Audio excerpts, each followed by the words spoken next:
जनपद रामपुर में विकास में क्या हो रहा है, सारी शासकीय योजनाएं जनता तक पहुंच रही हैं अथवा नहीं। जैसे आवास योजना है, वितरण प्रणाली, सार्वजनिक वितरण प्रणाली है, बिजली है, स्वास्थ्य है, शिक्षा है, सुरक्षा है, ये सभी बिंदुओं पर क्योंकि कल्याणकारी सरकार का फोकस विकास और सुरक्षा पर होता है, तो दोनों बिंदुओं पर चर्चा कर ली। और रामपुर में जिलाधिकारी से बात की है, प्लास्टिक पर प्रतिबंध रहे, प्लास्टिक टोटल तरीके से उस पर बैन लगाने की स्थिति बने। दूसरा, क्योंकि अभी बरसात हुई, इससे पहले सूखे जैसे हालात थे, तो जिन किसानों के निजी ट्यूबवेल हैं और वो किसी कारण से बिल नहीं दे पाए अपने ट्यूबवेल का, तो अभी बिजली विभाग के द्वारा उनका कनेक्शन काटा नहीं जाएगा। और महत्वपूर्ण विषय, गोल्डन कार्ड जिनके नहीं बने हैं, उनके कार्ड बनाने के लिए ब्लॉक स्तर पर शिविर लगाए जाने की निर्देशित किया है। समाज कल्याण अधिकारी इन सभी विषयों को जाकर, चाहे वृद्धावस्था पेंशन हो, विकलांग पेंशन हो, विधवा पेंशन हो, इसको वहां सॉल्व करने का काम करें। वैसे अभी ऐसी शिकायत आई नहीं है, लेकिन ज्यादातर शिकायत रहती थी।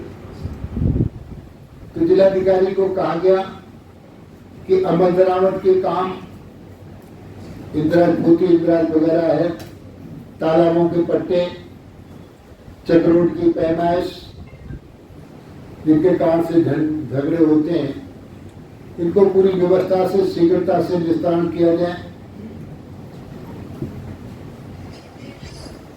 शिक्षा में भी पूरा सुधार हो, या मदरसा शिक्षा में हमने पहली बार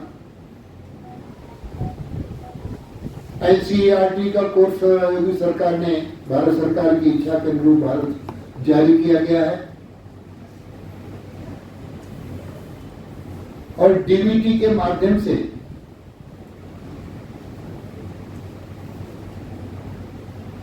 मदरसा शिक्षा में पढ़ रहे छात्रों के अभिभावकों के खाते में सीधा धन भेजने का काम किया जाएगा।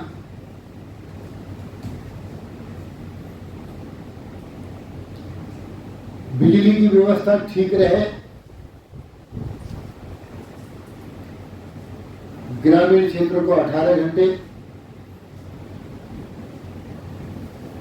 तहसील स्तर पर 22 घंटे और शहर में 24 घंटे बिजली मिले, इसकी समीक्षा की गई, निर्देशित किया गया है। बाकी जनपद रामपुर विकास की प्रक्रिया में बहुत आगे और अच्छा काम कर रहा है। पुलिस की भी स्थिति बिल्कुल ठीक है, सारे दौरे वौरे सब मिलकर टीम और गश्त का काम ठीक हो रहा है। अभी डीएम और एसपी दोनों से कहा गया है, त्योहारों के समय पर टीम स्पीड से दौरा करें और जगह जगह जो जाम इत्यादि लग जाता है,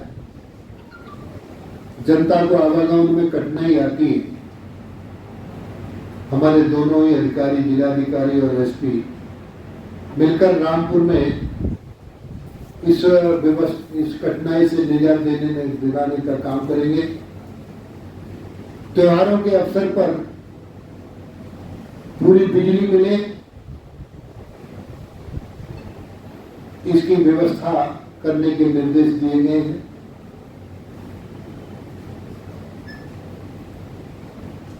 निराश्रित गौवंश को भी पूरा संरक्षण मिले, इसके लिए माननीय मुख्यमंत्री योगी आदित्यनाथ जी ने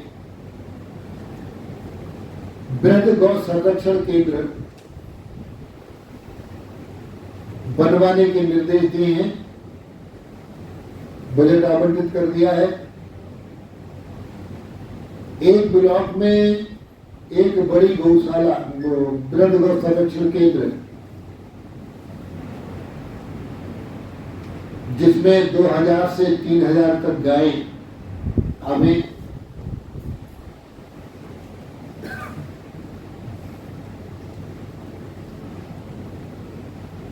अभी उत्तर प्रदेश में कोरोना की तरह लंपी स्किन डिजीज आ गया है। ये दूसरे प्रदेशों से हमारे उत्तर प्रदेश में प्रवेश किया है। हमने सीमाओं पर प्रतिबंध लगा दिया है। दूसरी सीमा से, किसी दूसरे प्रदेश से मध्य प्रदेश, गुजरात, राजस्थान, हरियाणा, पंजाब, दिल्ली, उत्तराखंड, हमारी सीमाओं में इधर से पशु प्रवेश नहीं करेंगे। पशुओं के यातायात पर प्रतिबंध लगा दिया है, क्रय विक्रय पर रोक लगा दिए, हाट बाजार नुमाइश बंद कर दिए। एक तरीके से पशुओं पर लॉकडाउन लगा दिया। Lumpy skin disease, lumpy virus बहुत खतरनाक है, मारक है। इसको हमने 25 जिलों में पश्चिम में ही रोकने का काम किया है। एक 10 किलोमीटर चौड़ी बेल्ट पीलीभीत से, यानी नेपाल के बॉर्डर से लेते हुए भिंड, मुरैना, मुरादाबाद, मध्य प्रदेश तक 10 किलोमीटर चौड़ी बेल्ट बना दी और 320 किलोमीटर लंबी बेल्ट माने सघन टीकाकरण उस बेल्ट में किया जाएगा, ताकि ये रोग पश्चिम से पूर्व के जिलों में न जा पावे।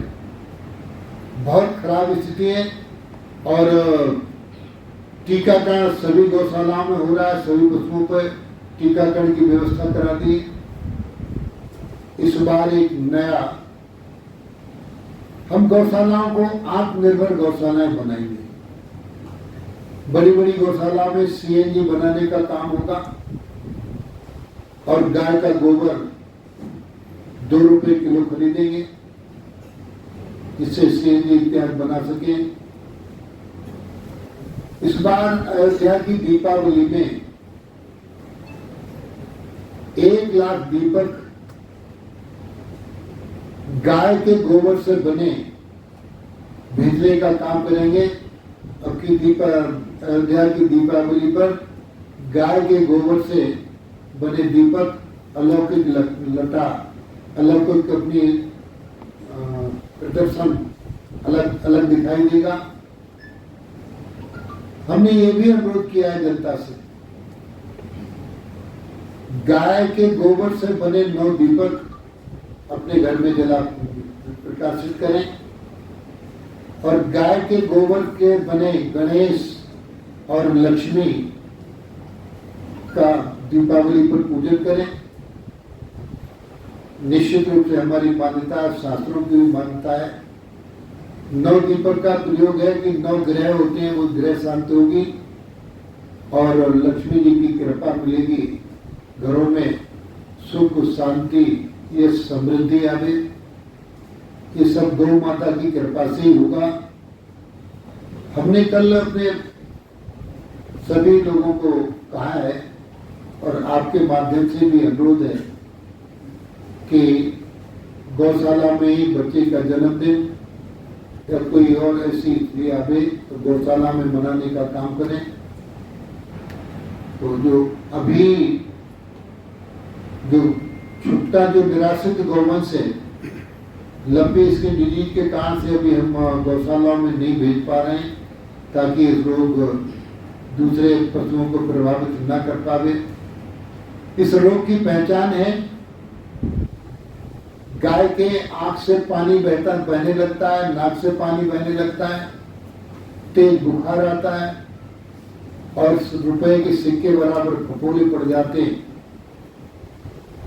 फूटने पर मक्खी और मच्छर बैठते हैं, वो दूसरे पशु पर बैठ जाते हैं तो ये रोग फैल जाता है। ये मारक है, तो गांठें पड़ जाती हैं, पशु की मृत्यु हो जाती है। जिसको वैक्सीन लग जाएगी वो नहीं मरेगा।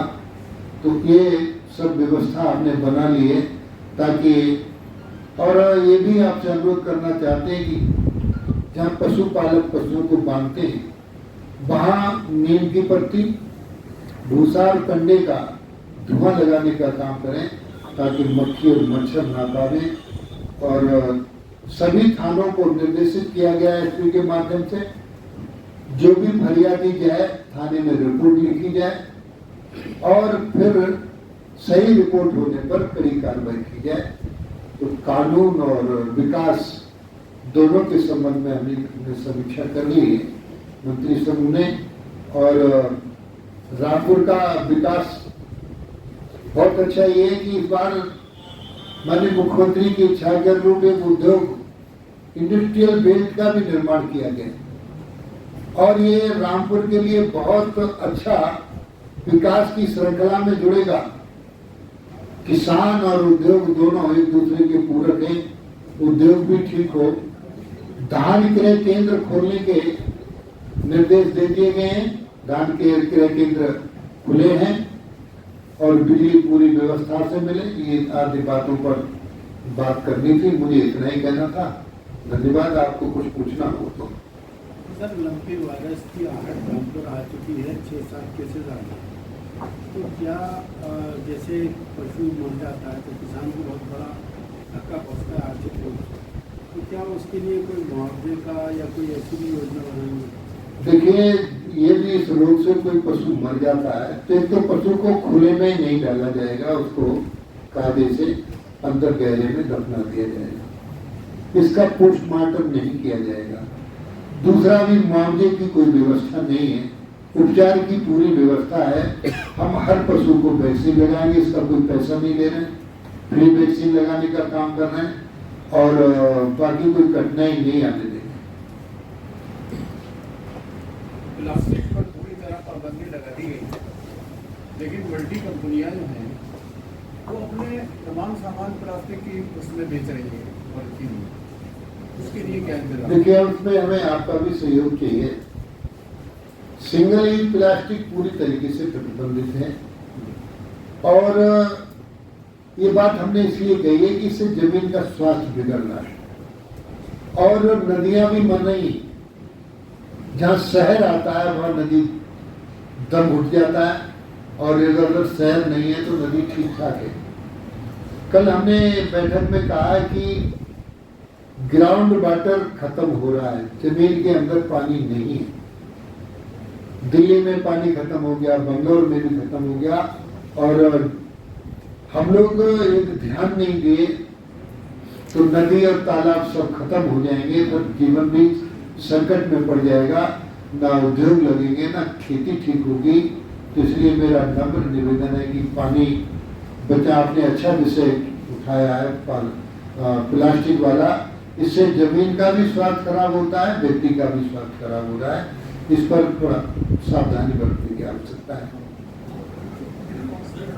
ट्रैक्टर ट्रॉलियों द्वारा कई जगह एक्सीडेंट हुए हैं और मुख्यमंत्री योगी आदित्यनाथ जी ने अपने ट्विटर हैंडल से ट्वीट किया है कि ट्रॉलियों में सवारियां न ढूंढ जाए, तो इस पर क्या कहना चाहेंगे? सबसे ज्यादातर एक्सीडेंट देखिए, माननीय मुख्यमंत्री जी ने बिल्कुल ठीक इसलिए कहा है, ट्रैक्टर खेती के लिए है और किसान अपना घर में बैठकर बाहर अपने खेती के काम कर रहा है तो उसके मजदूर दूर जाना में, लेकिन बड़ी लंबी यात्रा पर कोई ट्रैक्टर ट्राली से जाएगा तो वो स्वयं उसको घातक है। इसलिए माननीय मुख्यमंत्री जी ने जन स्वास्थ्य को ध्यान में रखकर ये निर्देश दिए हैं, कोई और भावना नहीं है। सर, यहाँ पर एक आसरा और काशीराम कॉलोनी है जो पिछली समाजवादी सरकार में बनाई गई थी, उसकी हालत खस्ता है, कई हादसे भी हो चुके हैं, इसके बारे में क्या कहना है? देखिए, कोई भी ऐसी कॉलोनी बनी है जो खतरनाक है तो जिलाधिकारी इसका संज्ञान ले लेंगे, उसको निरीक्षण करके डिमोलिश करना होगा तो डिमोलिश करा देंगे और उसका नवीनीकरण कराना होगा तो नवीनीकरण मरम्मत कराना। सर, कल शासन से एक आदेश जारी हुआ था पहले कि जो कटीले तार है उसकी बैरिकेडिंग बैन कर दी गई, लेकिन किसानों ने उसको कहा कि कुछ भी हो, हम जो किसानों के नेता हैं संगठन है तो उसके लिए कुछ भी कार्रवाई हो, लेकिन हम कटीले तार लगाएंगे। देखिए, कुछ किसान होंगे हटीले, मैं दोनों की बात कहता हूँ। किसान के सामने समस्या है कि वो तार न लगावे तो क्या करे, और गायों के सामने समस्या है, गाय भूखी रहती हैं तो किसान के खेत में ना जाए तो कहाँ जाए। गायों को छोड़ने का काम तो किसान ही कर रहा है। गाय जब तक दूध देगी तब तक पालेंगे और दूध नहीं देगी तो छोड़ने का काम करेंगे। मेरा आपसे, आपके माध्यम से ये अनुरोध है, किसान गायों को पालें, और हमने ये निर्देश दे दिए हैं तो इसलिए दिए कि जब गाय भूखी है और किसान नहीं छोड़ी है तो क्यों उसकी हत्या करेगा। तार लगाए, पहले भी तार लगते थे, धारदार आरीदार तार लगते, कटीले। पहले वो गठीले तार लगते थे तो गाय जाएगी भी नहीं, मरेगी भी नहीं, बच जाएगी और खेती भी बच जाएगी। तो इसलिए वो जो लोग कह रहे हैं वो ठीक नहीं है। सर, जैसा आपने कहा कि शहर में 22 घंटे बिजली, 24 घंटे बिजली की सप्लाई और तहसील स्तर पर 22 घंटे ज़्यादा, मगर यहाँ बिजली का निज़ाम है बहुत ही खराब है। तार भी खुले में पड़े में, ट्रांसफार्मर भी खुले में रखे, उनकी व्यवस्था नहीं है, उसको लेके क्या करें। देखिए, आज बड़े कड़ाई से निर्देश दिए हैं, 24 घंटे में ट्रांसफार्मर जल जाएगा तो वो मिलेगा। 22 घंटे बिजली तहसील स्तर पर, 18 घंटे गांव पर और 24 घंटे शहर पर। और कहीं ऐसी स्थिति है तो आज समीक्षा इसलिए मंत्री समूह की है कि हम इस स्थिति में सुधार लाने का काम करेंगे और आज के बाद आपको परिवर्तन दिखाई देगा। धन्यवाद दें, बहुत धन्यवाद।